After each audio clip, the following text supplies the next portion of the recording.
حضرت حذیفہ بن یمان ایک صحابی تھے، میرے نبی کریم علیہ السلام نا ان سے راز کی باتیں کرتے تھے۔ ہر بندے کا ہاضمہ ٹھیک نہیں ہوتا، سب سے راز کی بات نہیں کرنی چاہیے۔ حضرت حذیفہ بن یمان کہتے ہیں حضور راز کی باتیں بتا دیں۔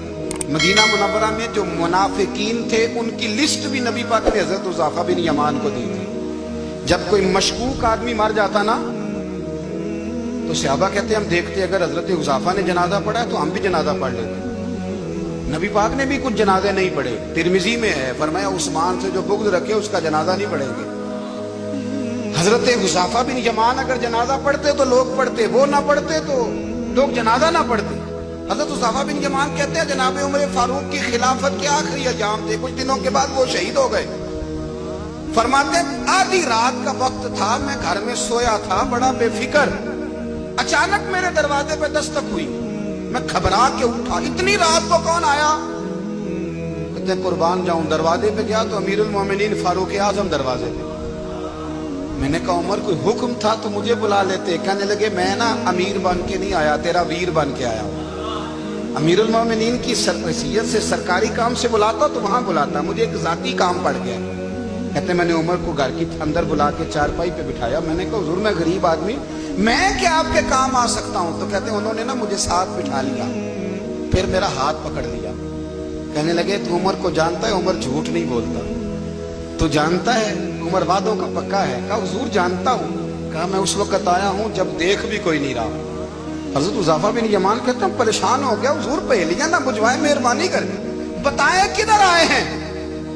حضرت عمر فاروق فرمانے لگے 62 سال کا ہو گیا ہوں، 63 میں چل رہا ہے، داڑھی سفید ہو گئی ہے، پھل پک گیا، اٹھ فریدہ ستیا، داڑھی آ گئی دور، اگا نیڑے آ گئی، پیچھا رہ گئی دور، اب قبر اشر کا معاملہ صاف نظر آنے لگا ہے۔ کہا حضور مجھ سے کیا چاہتے ہیں؟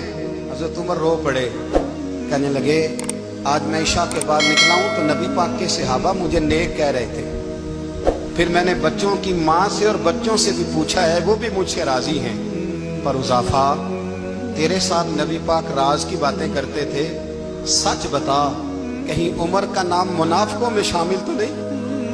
سچ بتا ان منافقین میں تو شامل نہیں، کہیں اوپر سے تو نہیں سارا کچھ؟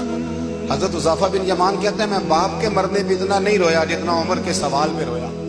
میں قدموں میں بیٹھ گیا، میں نے کہا نہیں عمر یہ تو میں نے نہیں سنا، لیکن یہ میں نے نبی پاک سے ضرور سنا ہے کہ میرے بعد اگر کوئی نبی ہوتا تو عمر ابن خطاب ہوتا۔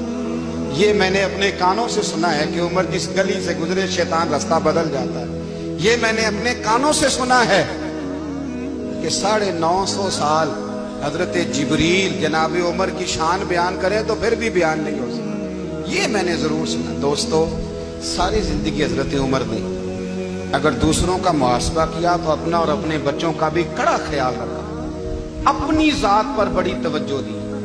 جو لوگ اپنا بھول جاتے ہیں نا، ہمیں اپنی صحت کا بڑا خیال ہے لیکن اپنی روحانی زندگی کا کوئی خیال نہیں ہے، قلبی زندگی کا کوئی تصور نہیں ہے۔ آپ یقین کریں موٹا آدمی کمزور ہونے کے لیے جدوجہد کر رہا ہے، کمزور طاقتور ہونے کے لیے، لیکن جس کو کتنے دن بیت گئے اللہ رسول کی یاد میں رویا ہی نہیں، کتنے دن بیت گئے نہ سننے کو دل ہی نہیں چاہا، جسے مہینوں بیت گئے اور قرآن پاک کی طرف نظر ہی نہیں گئی، وہ فکر مند ہی نہیں۔ زندگی زندہ دلی کا نام ہے، مردہ دل کیا خاک جیا کرتے ہیں؟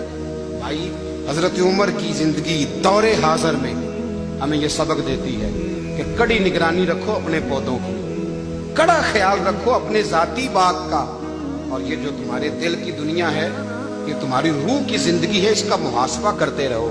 نبی کریم علیہ السلام نے فرمایا اپنا حساب خود کر لو قبل اس کے کہ تمہارا حساب کیا جائے۔